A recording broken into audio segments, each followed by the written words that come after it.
Episode 26. அங்கிருந்த ஒருவர் சேவியரை மட்டமாக பேசிட மற்றவர்களும் அவர் கூற்றிற்கு ஆமோதித்தனர். அவர்களும் செய்திகளில் சேவியர் மேற்படிப்பு படிக்காமல் ஜெனரல் மெடிசன் மட்டும்தான் படித்திருக்கிறான் என்று படித்திருக்கிறார்கள். அப்படி இருக்கையில் அவனுக்கு எப்படி மற்றவர்களை விட திறமை அதிகமாயிருந்திட முடியும்? அதிர்ஷ்டம் அவனுக்கே கை காட்டி இருக்கிறது என்று நினைத்தார்கள். மற்றவர்கள் சேவியர் மீது வெறுப்பை காட்டுவதை பார்த்து சிரித்துக் கொண்டான் Neeraj.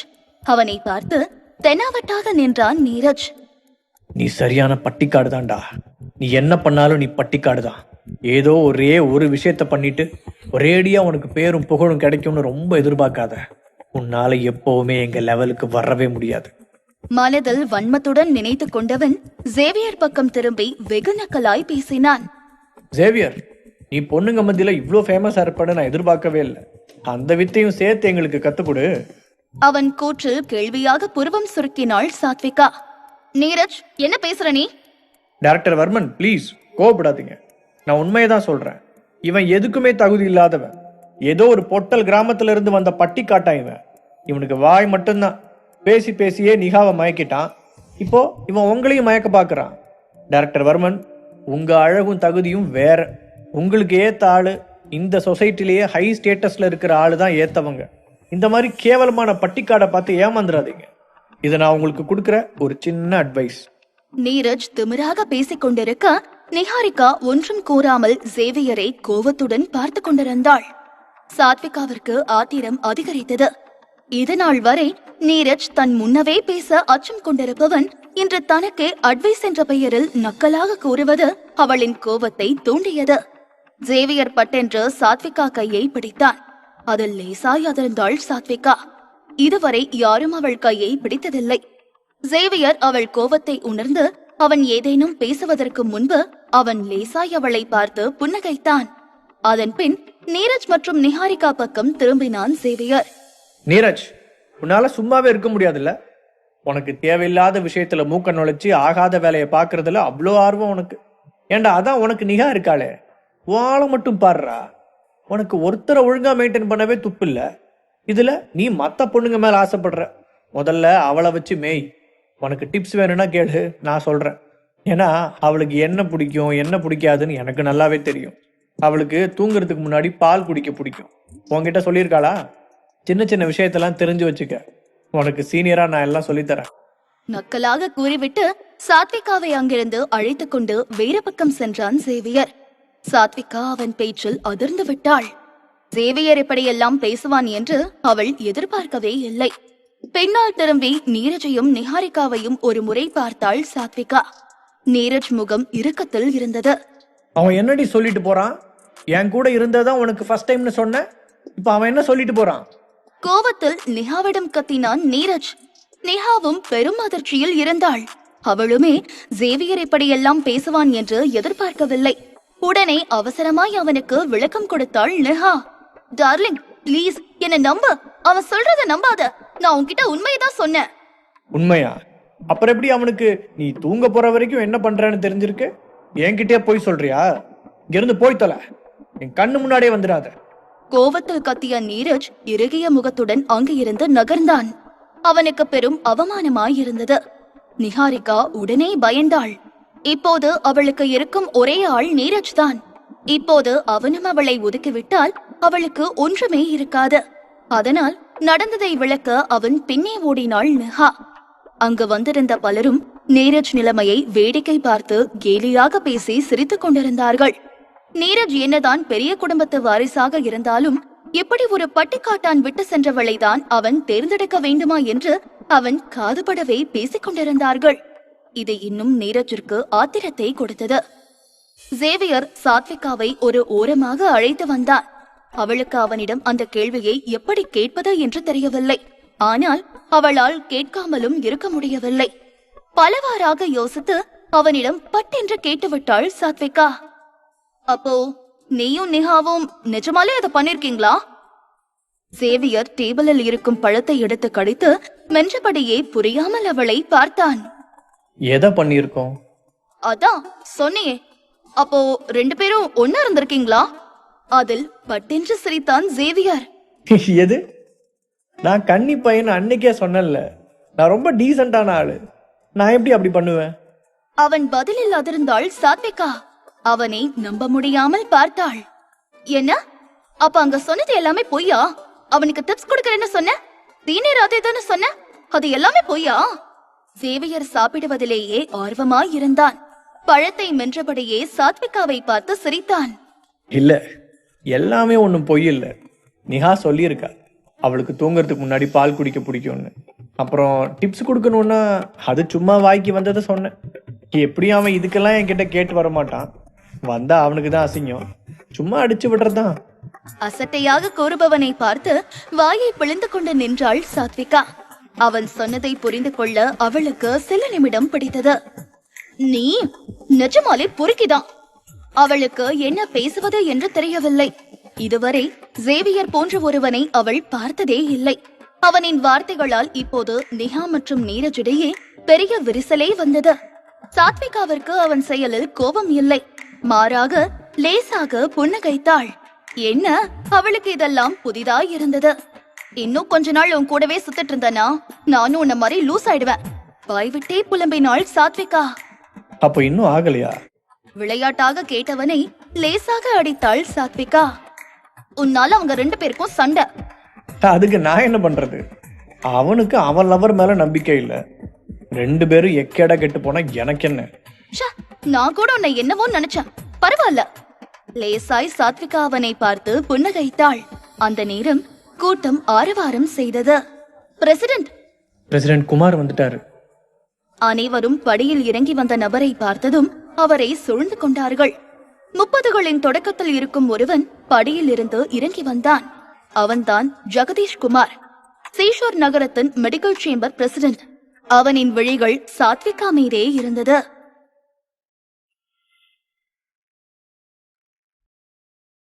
Episode 27. Medical chamber president Jagadeesh Kumar கீழே இறங்கி வர அனைவரும் அவனை சூழ்ந்து கொண்டார்கள். ஜெகதீஷுடன் அழகிய பெண் ஒருவள் அவன் கை வளைவிற்குள் இருந்தாள். ராஜநடையோடு கம்பீரமாய் இறங்கி வந்தான். எல்லாரும் உங்க இடத்துல உட்காருங்க. தன்மையான குரலில் அவன் கூறினாலும் அவன் முகத்தில் திமிர் கூடியிருந்தது. சாத்விகா சேவியரை தவிர மற்ற அனைவருமே ஜெகதீஷை சூழ்ந்திருந்தார்கள். மருத்துவத்துறையை சார்ந்த ஜெகதீஷ் பல்வேறு தொழில்கள் செய்து கொண்டிருக்கிறான். சேஷோர் நகரத்தில் தலைமுறையாக அவர்கள்தான் இந்த மெடிக்கல் சேம்பருக்கு தலைவர் பொறுப்பில் இருக்கிறார்கள். அவர்களுக்கு நிறைய தனியார் மருத்துவமனையும் பயோ பார்மசூட்டிக்கல் கம்பெனிகளும் இருக்கிறது. ஜெகதீஷின் தனியார் மருத்துவமனை ஒன்றும் வர்மன் மருத்துவமனை அளவிற்கு பெரிதில்லை. அதே போல அத்தனை உயர்வாக வசதிகளும் இல்லை. ஆனால் அவனிடம் பல மருத்துவமனைகள் இருக்கிறது. மொத்த ஊரிலே பல்வேறு இடங்களில் அவனுக்கு கிளைகள் இருக்கிறது. அவனின் மருத்துவமனை சிறிய அளவில் இருக்கும் பிரச்சனைகளையே சரிப்படுத்தக்கூடியவையாக இருக்கும். அவன் கவனம் எல்லாம் அவனின் கம்பெனிகளில்தான். நிஹாவும் நீரஜும் எப்படியோ பேசி திரும்பவும் ஒட்டிக்கொண்டார்கள். அவர்களும் இப்போது ஜெகதீஷை நோக்கி வந்தார்கள். ஜெகதீஷ் அவர்களிடமும் நன்றாய் பேசினான். அதுவும் நேஹா உடலை கண்டு அர்த்தமாக சிரித்துக் கொண்டான். அவனின் விழிகள் அடுத்ததாக அவன் பல நாட்களாக அடைய துடிக்கும் சாத்விகாவை தேடியது. கூட்டத்தில் தேடியவன் அவள் ஓரமாக இருப்பதைக் கண்டு அவளை அழுத்தமாய் பார்த்தான் ஜெகதீஷ். அவளை பார்த்ததுமே அவன் கண்கள் பிரகாசமானது. ஆனால் அவள் அருகே இருக்கும் சேவியரை பார்த்ததுமே அவன் முகம் சுருங்கியது. இறுக்கத்துடனே அவளை நெருங்கினான் ஜெகதீஷ். ஹாய் சாத்விகா, உன்னை இங்க பார்த்ததுல எனக்கு சந்தோஷம். கொஞ்ச நாளாவே உன்னை லஞ்சுக்கு எங்கேயாவது வெளியே கூட்டிட்டு போலான்னு கேட்க நினைச்சேன். உன் கூட இருக்கிறவர் யாரு? இதழில் புன்னகை ஒட்டி இருந்தாலும் அது குரலில் இல்லை. அவனின் இந்த அழுத்தமான கேள்வி சாத்விகாவிற்கு பிடிக்கவில்லை. பிரசிடென்ட் ஜெகதீஷ், இவரு டாக்டர் சேவியர் ஜோனஸ், எங்க hospital emergency department deputy director. Oh, doctor Xavier Jones, seashore city medical hero. Wow, ரொம்ப சின்ன வயசுலயே இவ்ளோ பெரிய சாதனை பண்ணிருக்காரு. ஆச்சரியமாய் கேட்பது போல நடித்தான் ஜெகதீஷ். அது அவர்கள் இருவருக்குமே தெரிந்தது.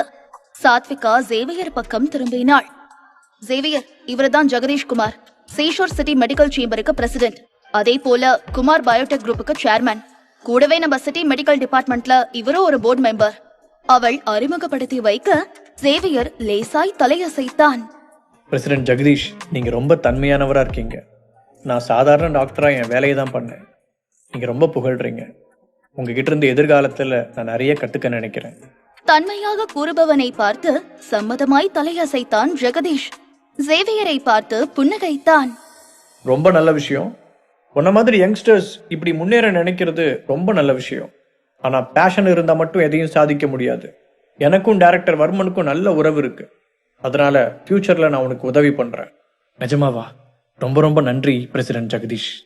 மனம் மகிழ்ந்து நன்றி கூறினான் சேவியர். சாத்விகாவிற்கு ஜெகதீஷ் பேச்சு பிடிக்கவில்லை. ஆனால் சேவியருக்கு அது தெரியவில்லை போலும். அவன் ஜெகதீஷை மகிழ்வுடன் பார்த்தான். தன்னை பிடித்துக் கொண்டு அவனுக்கு சாதகமாய் வாய்ப்புகளை பயன்படுத்திக் கொள்ள பார்க்கிறான் என்று நினைத்தாள். அதே நேரம் நீரஜ் ஜெகதீஷ் அருகே வந்தான். அங்கிள் குமார், டாக்டர் ஜோன்ஸுக்கும் டைரக்டர் வர்மனுக்கும் நடுவுல ஸ்பெஷல் ரிலேஷன்ஷிப் இருக்கு. மெடிக்கல் சேம்பர்ல இருக்கிற எல்லாருக்கும் நீங்க எவ்வளோ டைரக்டர் வர்மனை விரும்புறீங்கன்னு தெரியும். ஆனா அவங்க எப்போதுமே உங்ககிட்ட பிடி கொடுத்து பேசினதே இல்லை. ஆனா இப்போ டாக்டர் சேவியர் டைரக்டர் வர்மன் கூட நெருங்கிய பழக்கத்துல இருக்காரு. ஸோ நீங்க அவர்கிட்ட க்ளோஸ் ஆகி உங்களுக்கு ஹெல்ப் கேளுங்க. நேரம் பார்த்து சரியாக கோர்த்து விட்டான் நீரஜ். ஓ அப்படியா? டாக்டர் ஜோன்ஸ், நீங்களும் சாத்விகாவும் நல்ல ஃப்ரெண்ட்ஸா?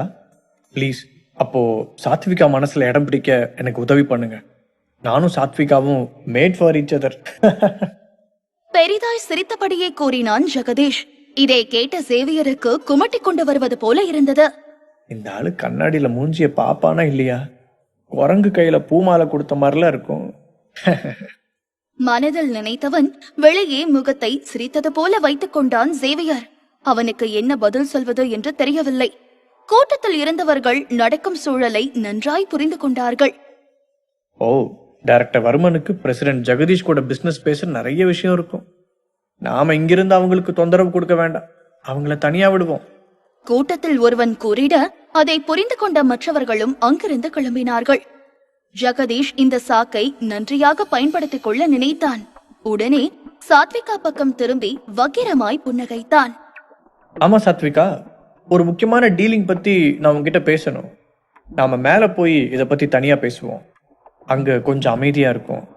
நான் ஸ்பெஷலா ஒரு வைன் கூட ஏற்பாடு பண்ணியிருக்கேன். அர்த்தத்துடன் ஜெகதீஷ் கூற சேவியருக்கு அதில் இருக்கும் உள்ளர்த்தம் புரிந்தது. அவர்கள் எல்லாம் வேண்டுமென்றே சாத்விகா ஜெகதீஷுடன் தனியாயிருக்க வாய்ப்பை ஏற்படுத்தி இருக்கிறார்கள். இப்போதுதான் சாத்விகா அவனை ஏன் இங்கு உடன் அழைத்து வந்தாள் என்று நன்றாய் அவனுக்கு புரிந்தது. தனியாய் ஒரு அறையில் சாத்விகாவுடன் கூடவே குடிக்க வைன் என்று கூறியதிலே அவனின் வக்கிரமான எண்ணம் என்ன என்று தெரிந்தது. சேவியர் இன்னும் சாத்விகா அருகே இருப்பதை பார்த்து நீரஜ் அவனை விரட்டிவிட நினைத்தான். சேவியர், இன்னும் நீ இங்கேயே நின்று என்ன பண்ற? பிரசிடென்ட் ஜெகதீஷ்க்கும் டைரக்டர் வர்மனுக்கும் பேச 1000 விஷயம் இருக்கும். சாதாரண ஒரு டாக்டர், நீ இங்கேயே ஏன் நிக்கிற? நீரஜ் கத்தி கேட்க அனைவர் கவனமும் சேவியர் மீது திரும்பியது. அனைவரும் அவனை இங்கிருந்து விரட்ட பார்த்தார்கள். உன் தகுதிக்கு மீறினதை அடையணும்னு ஆசைப்படுறியா சேவியர்? கோடி கணக்குல இருக்கிற பிசினஸ் டீலிங்க பிரசிடென்ட் ஜெகதீஷும் டைரக்டர் வர்மனும் பேசுவாங்க. உனக்கு அதை பத்தி என்ன தெரியும்? அவங்க வழியில குறுக்க நிக்காத. அந்த குண்டன் மீண்டும் சேவியரை அசிங்கப்படுத்தினான். அவனுக்கு சேவியரை பார்த்தாலே பிடிக்கவில்லை. அவனும் ஒரு தொழிலதிபர் தான். அவன் பெயர் திலீப். அவனின் தொழில் எல்லாமே ஜெகதீஷை சார்ந்துதான் இருக்கிறது. அதனால் அவனுக்காக என்ன வேலை வேண்டுமென்றாலும் செய்ய தயாராக இருந்தான். வாய் மூடு, இதுல நீ தலையிடாத. திலீப்பை பார்த்து அருவருப்புடன் கூறினான் சேவியர். எவ்வளவு திமிர் இருந்தா என்னையவே எதிர்த்து பேசுவ நீ? உன் மனசுல என்னடா நினைச்சிட்டு இருக்க? ஏன் முன்னாடி குரல வசதி பேசுற?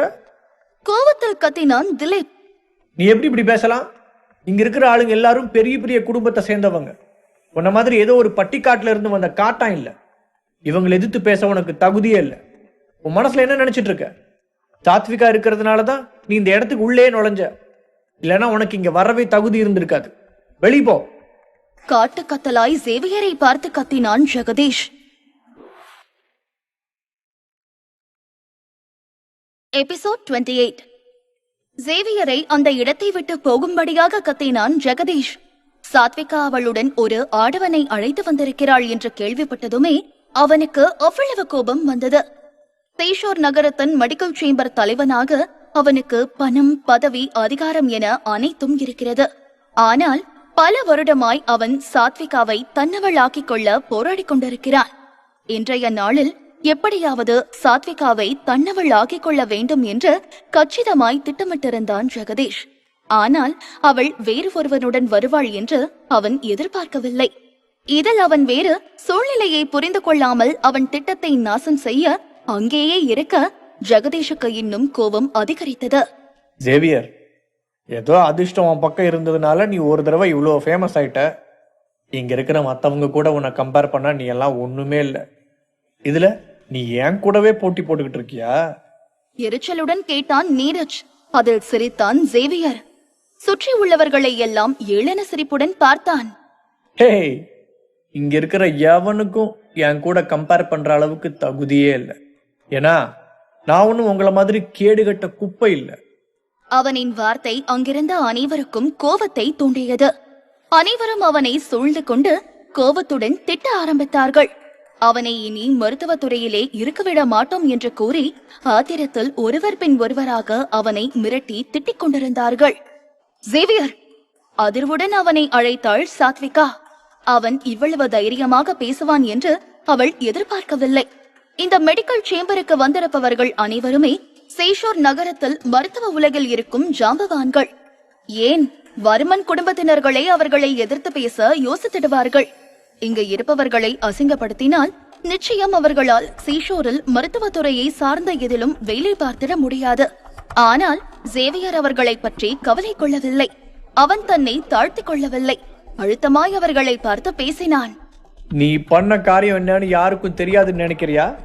ஜெகதீஷுடன் கீழே இறங்கி வந்த பெண்ணை பார்த்து கொண்டு கேட்டான் ஜேவியர். அந்த பெண் இப்போது திலீப் கையில் இருந்தாள். அழுத்தமாய் ஜெகதீஷ் பக்கம் திரும்பினான் ஜேவியர். ஜெகதீஷ், நீங்க ரெண்டு பேரும் மேல என்ன பண்ணிட்டு வந்திருக்கீங்கன்னு எனக்கு தெரியாதுன்னு நினைக்கிறியா? நீ பண்ண வேலையோட ஸ்மெல் தான் இவ்வளோ தூரம் வருது. அருவருப்புடன் கூறினான் ஜேவியர். அதில் ஜெகதீஷ் முகம் மாறியது. கோபத்தில் கத்தினான் ஜெகதீஷ். என்ன ஜேவியர், தேவையில்லாம பிரச்சனை பண்ண பாக்குறியா? என்ன காரியம் பண்ணிட்டு இருக்கேன்னு தெரியுமா? திலீப் முகத்தில் லேசான பயம் வர துவங்கியது. ஏனென்றால் அவன் காதலிதான் ஜெகதீஷுடன் இருந்தாள். உடனே அவனை அழுத்தமாய் முறைத்து கண்டித்தான். ஏய் பட்டிக்காடு, கண்டதை உளராத. இரு, உன் மேல இப்பவே கேஸ் ஃபைல் பண்ண சொல்றேன். கண்டிப்பா நீ வாழ்க்கை முழுக்க ஜெயிலே தான் இருக்கிற மாதிரி பண்ற. இதற்கெல்லாம் ஜேவியர் அசரபவன் இல்லை. அவன் அந்த பெண் பக்கம் திரும்பினான். இப்போ நான் என்ன தப்பா சொல்லிட்டேன்? உண்மைதானே சொன்னேன். அந்த பொண்ணுகிட்டே கேளுங்க. அதற்கு அந்த பெண்ணோ பதில் சொல்ல முடியாமல் அமைதியாய் நின்றாள். அவனுக்கு எப்படி தெரிந்தது என்று சந்தேகம் மற்றவர்களுக்கு. அதன் பின் ஜேவியர் நீரஜையும் நிஹாவையும் முறைத்தான். அவனுக்கு இப்போது நிஹா மீது வெறுப்பில்லை. அவளை சோகத்துடன் பார்த்தான் ஜேவியர். நீரஜ், நீ எல்லாம் ஒரு ஆம்பளையா? நீ காதலிக்கிற ஒருத்தியே இப்படிப்பட்ட கேவலமான ஒருத்தன் கூட ஒரு நைட் இருக்க சொல்ற? அசிங்கமா இல்ல உனக்கு? நாக்கை பிடுங்குவது போல ஜேவியர் கேட்க நீரஜிற்கு ஆத்திரம் அதிகரித்தது. டேய் பட்டிக்காடு, உன்னை நான் கொல்லாம விட மாட்டேன்டா. அசிங்கத்தில் கோபத்துடன் கூறினான் நீரஜ். இந்த விஷயம் எப்படி ஜேவியருக்கு தெரிந்தது என்று தெரியவில்லை. தாம் நிஹாரிகாவுடன் அறையில் தனியாக பேசிக் கொண்டிருந்த விடயம் இவனுக்கு எப்படி தெரிந்தது என்று மனதில் யோசித்தான். இதில் நிஹா முகம் அசிங்கத்தில் இருண்டது. இப்போதே எங்காவது ஓடிவிடலாமா என்ற அளவுக்கு அவளுக்கு அவமானமாயிருந்தது. நீரஜ் அவளை மன்னிக்க வேண்டும் என்றால் அவள் பிரசிடென்ட் ஜெகதீஷுடன் இருக்க வேண்டும் என்று கூறினார். ஜெகதீஷ் என்ன கேட்டாலும் அவள் செய்தாக வேண்டும், இல்லை என்றால் அவளுடன் இருக்கும் உறவை முறித்துக் கொள்வேன் என்று மிரட்டியிருந்தான் நீரஜ். நிஹாரிகாவிற்கு இனி வேறு வழி இல்லை. அதே போல அவள் இந்த சொகுசான வாழ்க்கையை அனுபவித்து பழகிவிட்டாள். ஒரு தனி வில்லா, அவள் வரப்போக சொகுசுக்கார் என அனைத்தும் இருக்கிறது. திரும்பவும் பழையபடி சாதாரண வாடகை வீட்டிற்கு சென்று தினமும் வரப்போக பேருந்தில் செல்ல வேண்டும் என்று நினைக்கவே அவளுக்கு கசந்தது.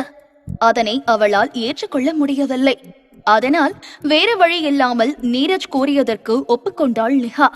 ஆனால் இந்த விடயம் எல்லாம் ஜேவியருக்கு எப்படி தெரிந்தது என்று அவளுக்கும் புதிராகவே இருந்தது.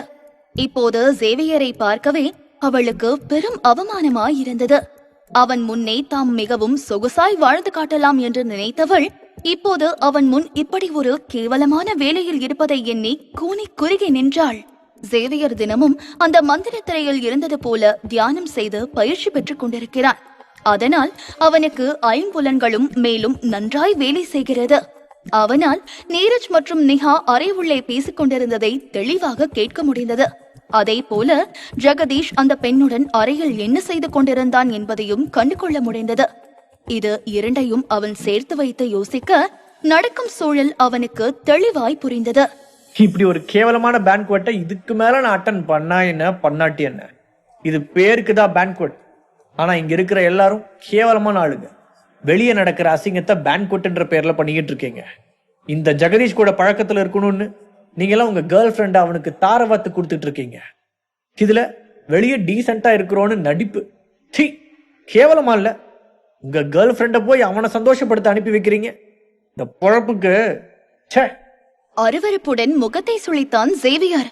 இவ்வளவு கேவலமானவர்களாக இருப்பார்கள் என்று அவன் எதிர்பார்க்கவில்லை.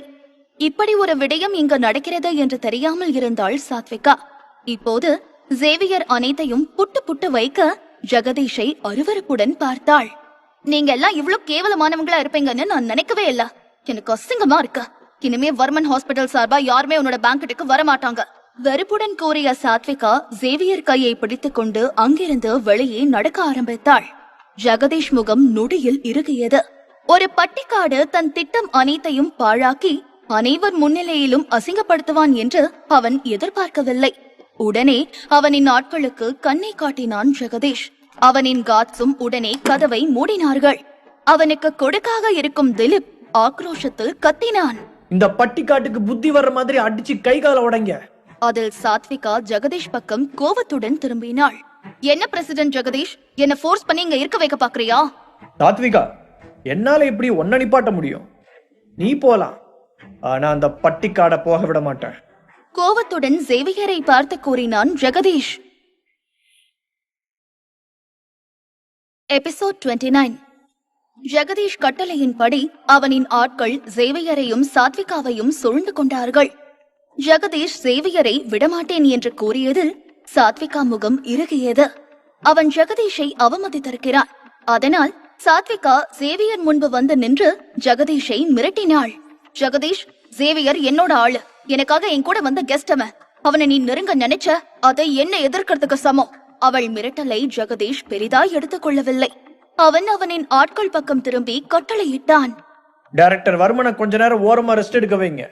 அவன் மேல ஒரு சின்ன கீறல் கூட விழக்கூடாது. ஆனா அந்த பட்டிக்காட்டனுக்கு என்கிட்ட வச்சுக்கிட்டா என்ன ஆகும்னு காட்டுங்க. அவன் தகுதி என்ன, அவன் யார்கிட்ட மோதுறான்னு புத்தியில உரைக்கிற மாதிரி சொல்லுங்க. அவன் கட்டளை இட்டதுமே சில அடியாட்கள் சாத்விகாவை பிடிக்க நெருங்கினார்கள். ஆனால் அவர்கள் அவளை தொடும் முன்பே சேவியர் அவளுக்கு முன்பு வந்து நின்றான். அவள் பக்கம் திரும்பி லேசாய் புன்னகைத்தான் சேவியர். டைரக்டர் வர்மன், எனக்காக நீங்க கொஞ்ச நேரம் அப்படி ஓரமா போய் ரெஸ்ட் எடுங்க. குறுக்க நிக்கிற இந்த தடியனுங்களை நான் ஒரு வழி பண்ணிட்டு வரேன்.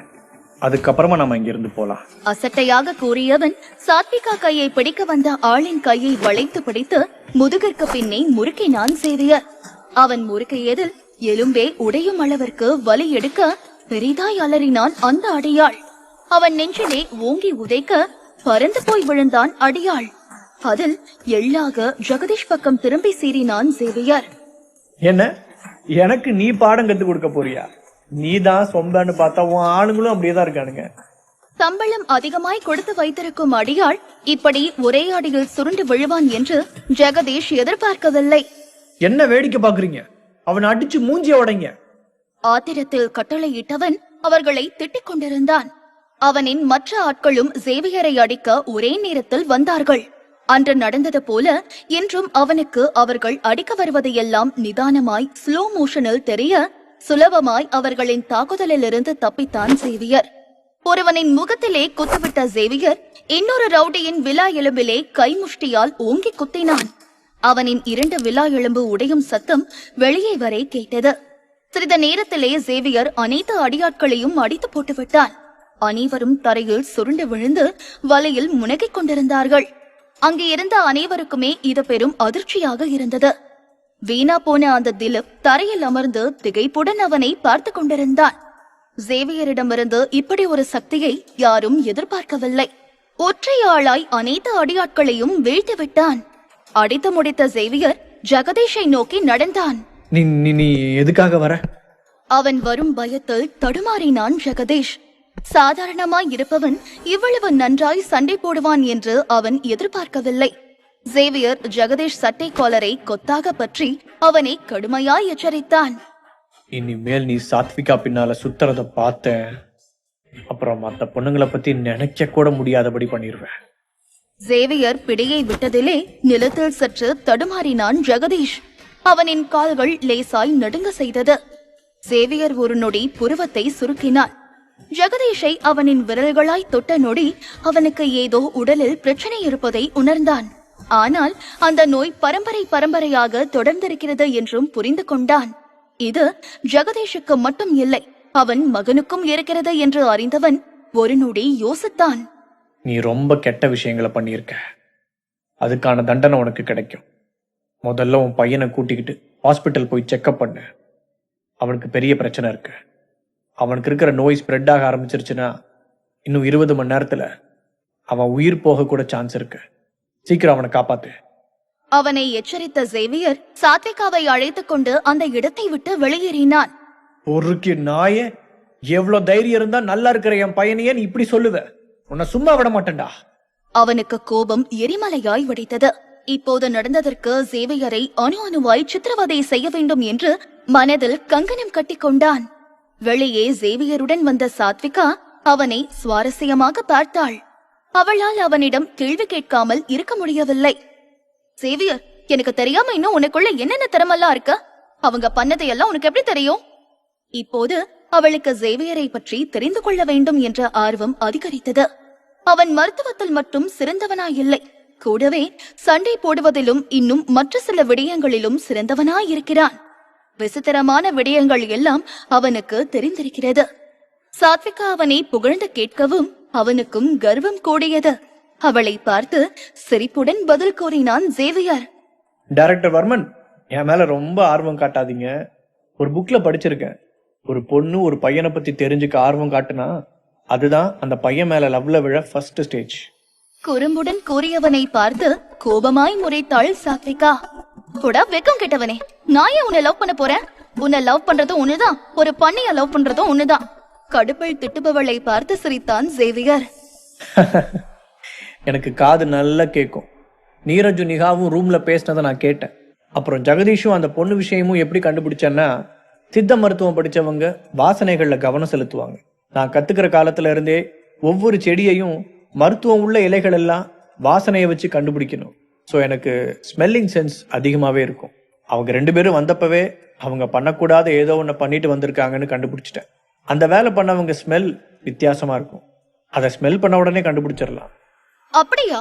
ஆனா எனக்கு எந்த ஸ்மெல்லும் வரலையே. கேள்வியாக கேட்டுக்கொண்டாள். சேவியர் சொல்வது போல இது பெரிய விடயமாய் தோன்றியது.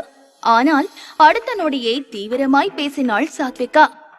அந்த ஜெகதீஷ் சாதாரண ஆள் இல்ல, அவ்வளவு சீக்கிரம் அவன் பகைய விட்டுறவன் இல்ல. இன்னைக்கு நீ அவனை ரொம்பவே அசிங்கப்படுத்திட்ட. கண்டிப்பா இதுக்காக அவன் உன்னை பழிவாங்க ஏதோ பண்ணுவான். நீ கவனமா இரு. ஏதாவது ஆனா உடனே எனக்கு கால் பண்ண. நீ எங்க ஹாஸ்பிட்டல்ல இருக்கிற ஒரு டாக்டர். சோ நான் உன்னை ஹர்ட் ஆக விட மாட்டேன். அப்புறம் நீ இனிமே என்ன சாத்விகான்னு கூப்பிடலாம். கொஞ்சம் நேச்சுரலா இருக்கும். இனிமே டைரக்டர் வர்மன்னு கூப்பிடாத. தன் மீது அவளுக்கு இவ்வளவு அக்கறை இருக்கிறதே என்று நினைத்து நிகழ்ந்தான் சேவியர். அந்த புறம்போக்க நானே பாத்துக்கிறேன். இப்போ நீ உன்னை கவனமா பாத்துக்கணும். என்னையா? கேள்வியாக கேட்டவள் கழுத்தை ஒரு நொடி பார்த்தான் சேவியர். உனக்கு ட்ரீட்மெண்ட் கொடுக்கணும். உனக்கு செஸ்ட் பெருசாயிட்டே இருக்கு. உள்ள காரை விட்டு இறங்குடா. சேவியர் முழுதாய் முடிக்கும் முன்பே கத்தியிருந்தாள் சாத்விகா. எபிசோட் 30. சேவியர் அவள் உடலில் இருக்கும் பிரச்சனையை எடுத்து கூற அவன் சொல்வதை கேட்டு கோபத்தில் கத்தினாள் சாத்விகா. காரை விட்டு இறங்குடா. கோபத்தில் முகம் சிவக்க வெளியே கை காட்டி கத்தினாள். சேவியருக்கு வேறு வழியில்லை. முகத்தை சுருக்கிக் கொண்டு காரை விட்டு இறங்கினார். நாம இவளுக்கு நல்லது தானே பண்ண நினைக்கிறோம், அது கூட இவளுக்கு புரியலையா? எல்லாருக்கும் உடம்புல பிரச்சனை வர்றது சாதாரணம் தானே. இவையே இவ்வளவு பிடிவாதமா இருக்கா? ட்ரீட்மெண்ட் பாக்குறதுல என்ன தப்பு? இவ என்ன பண்ணாலும் ஒரு டாக்டரா என்னால இதை பார்த்துட்டு சும்மா இருக்க முடியாது. அவளை எப்படியாவது சரி பண்ணணும். இப்படியே விட்டா அவ உயிருக்கு கூட ஆபத்தா அது மாறும்.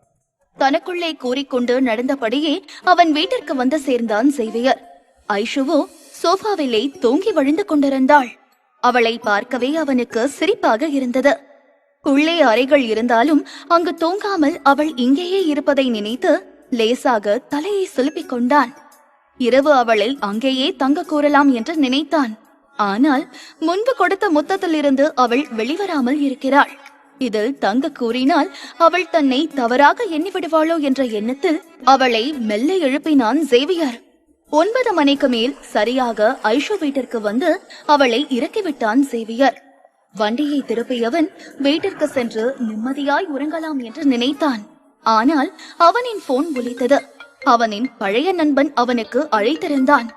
அழைப்பை ஏற்றதுமே சிரிப்புடன் அவனிடம் பேசினான். ஹேய் குட்டா, என்ன அதிசயமா எனக்கு கால் பண்ணிருக்க? சிரிப்புடன் அவனின் நண்பன் நந்தகோபாலிடம் கேட்டான் சேவியர். யூனிவர்சிட்டியிலிருந்து இருவருக்கும் நன்றாய் பழக்கம். நெஹாவை தவிர இந்த குட்டன்தான் சேவியருக்கு நெருங்கிய பழக்கம். ஆனால் நந்தாவிற்கு படித்து முடித்ததும் பக்கத்து ஊரில் மருத்துவராய் வேலைக்கு கிடைத்திட அதன் பின் அவர்கள் தொடர்பு பாதையில் நின்றது. பல நாள் கழித்து அவன் அழைக்க ஆச்சரியமாய் கேட்டான் சேவியர். வாவ் சேவியர், நீ இப்போ வல்ல ஃபேமஸ் ஆயிட்ட. நியூஸ் பேப்பர்ல பார்த்தேன். வர்மன் ஹாஸ்பிட்டல்ல நீ மெடிக்கல் எக்ஸ்பர்ட் ஆவன்னு நான் கனவுலையும் நினைக்கல. நீ கிரேட்ரா மோனே. அதில் சிரித்தான் சேவியர்.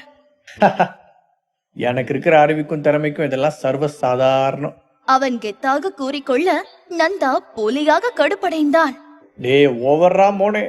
இப்ப நான் சீஷோருக்கு தான் வந்திருக்கேன். ராயல் ரெஸ்டாரண்ட்ல தான் இருக்கேன். நம்ம கூட படிச்ச சில பேர் இங்க டின்னருக்கு வந்திருக்காங்க. இது ஒரு ரீயூனியன் மாதிரி.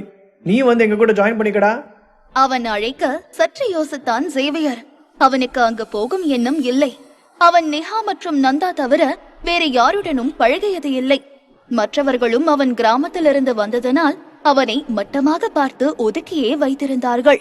அதனால் யாருடனும் அவனுக்கு நல்ல பழக்கம் இல்லை. டே குட்டா, நாம வேணும்னா நாளைக்கு தனியா மீட் பண்ணலாம். அவன் மறுத்தாலும் நந்தா அவனை கெஞ்சி வர வைக்க நினைத்தான். ஜேவியர் ப்ளீஸ் ரா, என் செல்லம்ல, எனக்காக வாடா. எனக்கு அவங்க கூட வைப் மேட்ச் ஆகாதுடா. இந்த ரோஷன் வேற ரொம்ப பெருமை பீத்திட்டாலே வாண்டா. அவன் இப்போ ஜெனசிஸ் ஜெனரல் ஹாஸ்பிட்டல்ல அட்டெண்டிங் டாக்டரா இருக்கான். இன்னைக்கு ராத்திரி முழுக்க அவன் புராணத்தையே பாடி சாவடிப்பான்டா மோனே. தயவு செஞ்சு வாடா. சேவியருக்கு அந்த ரோஷன் பற்றி நன்றாய் தெரியும். ரோஷன் குடும்பம் செல்வந்தர்கள்தான். அவன் அதனை வைத்தே தற்பெருமை பீற்றிக் கொண்டிருப்பான். அவனும் நெஹாவை காதலியாக ஆக்கிக் கொள்ள எவ்வளவோ முயற்சித்தான். ஆனால் அவள் அவனை ஒரு ஆளாகவே மதிக்கவில்லை. சரிடா குட்டா, உனக்காக நான் வரேன். நந்தாவையும் அவன் பார்த்து பல மாதங்கள் ஆயிற்று. அதுவும் இல்லாமல் அவன் இவ்வளவு வற்புறுத்தி அழைத்தும் போகாமல் இருந்தால் நன்றாக இருக்காது என்று அங்கு போக முடிவெடுத்தான். சேவியர் காரை திருப்பிக் கொண்டு அங்கு விரைந்தான். அதே நேரம் அவன் சென்றதும் 7-8 ரவுடிகள் அவனின் வீட்டிற்குள் தடாலடியாக நுழைந்தார்கள்.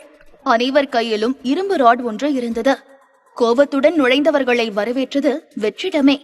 அந்த கூட்டத்தின் தலைவன் உடனே போனை எடுத்து ஜெகதீஷுக்கு அழைத்தான். பாஸ், வீட்ல யாரும் இல்ல. இப்ப நாங்க என்ன பண்ணட்டும்? ஜெகதீஷின் திட்டம் இன்று சேவியரால் பாழாகி போனது. அதிலும் சாத்விகாவை அடைந்தே ஆக வேண்டும் என்று அவன் வெறியோடு போட்ட திட்டத்தை அவன் நாசம் செய்தது இன்னும் ஆத்திரத்தை கொடுத்தது. சேவியரை ஒழித்து கட்ட வேண்டும் என்று முடிவெடுத்தான் ஜெகதீஷ். அவனை பற்றி நினைக்க நினைக்க அவனுக்கு கோபம்தான் அதிகரித்தது. இருக்கும் ஆத்திரத்தில் அவனை அடித்து வெளுக்க ஆட்களை வீட்டிற்கு அனுப்பி வைத்தான். இப்போது அங்கு யாரும் இல்லை என்று கூற இன்னும் அவனுக்கு கோபம் அதிகரித்தது. அவன் வீட்டுல இல்லன்னா அவன் வீட்டை மொத்தமா அடிச்சு நொறுக்குங்க. அவன் வீட்டுல ஒண்ணு கூட உருப்படியா இருக்க கூடாது. Okay boss. அழைப்பை துண்டித்த தலைவன் அனைவருக்கும் கண்ணை காட்ட அனைவரும் சேவியரின் வீட்டை அடித்து நொறுக்க ஆரம்பித்தார்கள். புதிதாய் இருக்கும் அபார்ட்மெண்ட், அதுவும் இப்போதுதான் ஐஷு அனைத்தையும் ஒழுங்குபடுத்திவிட்டு சென்றாள். மொத்த வீட்டையுமே தலைகீழாய் புரட்டி போட்டார்கள். நடக்கும் சூழல் தெரியாமல் சேவியர் அவனின் பழைய நண்பனை பார்க்க அந்த ரெஸ்டாரண்டை நோக்கி சென்றான். அந்த இடமே இரவு நேரத்தில் பயங்கரமாய் இயங்கிக் கொண்டிருக்கும். நகரத்தின் இரவு வாழ்க்கையை அனுபவிக்க இங்கு வந்தால் போதும். சேவியர் அவனின் புதிய ஆடி காரில் இறங்கி வருவதை பார்த்து பிரமிப்புடன் பேசினான் நந்தா. டே மோனே, பயங்கரமா மாறிட்டடா நீ. ஆடி கார்லாம் வச்சிருக்கியே, பெரிய ஆள்தான். மகிழ்ச்சியுடன் கோரிய நந்தா சேவியர் இறங்கி வந்ததும் அவனை கட்டி கொண்டான். தன் வளர்ச்சியில் அவன் இவ்வளவு மகிழ்வதை பார்க்க அவனுக்கு சந்தோஷமாயிருந்தது. பல வருடம் கழித்து நந்தாவை சேவியர் பார்க்கிறான். நெற்றியில் சின்ன சந்தனக்கீற்றோடு எப்போதும் போல மாறாமல் இருப்பவனை பார்க்க அவனுள் மகிழ்ச்சி ஊற்றெடுத்தது. டேய் குட்டா, நீ இன்னும் மாறவே இல்லடா. எல்லாரும் வந்துட்டாங்களா? அணைப்பை விடுவித்தபடியே சிரிப்புடன் கேட்டான் சேவியர். அவனை உள்ளே அழைத்து சென்றபடியே பேசினான் நந்தா. கொஞ்சம் பேர் தாண்டா வந்திருக்காங்க. கேட்டா எல்லாம் ரொம்ப பிஸின்னு சொல்றானுங்க. பேசியபடியே இருவரும் பிரைவேட் ரூம் உள்ளே நுழைந்தார்கள். 2ஆம் தளத்தில் அவர்கள் அறை இருக்க வெளியே வரை ரோஷன் சத்தம் கேட்டது. எலினா, முன்ன விட இப்ப பார்க்க நீ ரொம்பவே நல்லா இருக்க. நீ கவலைப்படாத எலினா. நான் சும்மா கதை கட்டுறேன்னு நினைக்காத. ஆனா நான் உனக்கு கண்டிப்பா எங்க ஹாஸ்பிட்டல்ல ஜெனரல் பிராக்டிஷனர் பொசிஷன்ல உன்னை சேர்த்து விடுறேன். அதில் லேசாய் புன்னகைத்தாள் எலினா. நிஜமாவா ரோஷன்? உன்னோட ஹெல்ப்புக்கு ரொம்ப தேங்க்ஸ். இதனை வெளியே இருந்து கேட்டுக்கொண்டிருந்த இருவரும் மறுப்பாக தலையசைத்துக் கொண்டார்கள். இவன் இன்னும் திருந்தல மாமா. இன்னைக்கு மட்டும் இவன் அதிகமா பீத்திட்டு இருந்தான்னு வையன், அவன் வாயை உடைச்சு அவன் ஹாஸ்பிட்டலே நான் படுக்க வச்சிருவேன். எல்லாம் ஓரளவுக்கு தான். கடுப்பில் கொந்தளித்த நந்தாவை பார்த்து லேசாய் சிரித்தான் சேவியர். பேதி மாத்திரை வாங்கிட்டு வர மறந்துட்டேன். அவன் ட்ரிங்க்ஸ்ல கலந்து கொடுத்து அவனை ஆஃப் பண்ண யூஸ் ஆகும். சேவியர் போலியாக வருத்தப்பட நந்தா சிரித்தான்.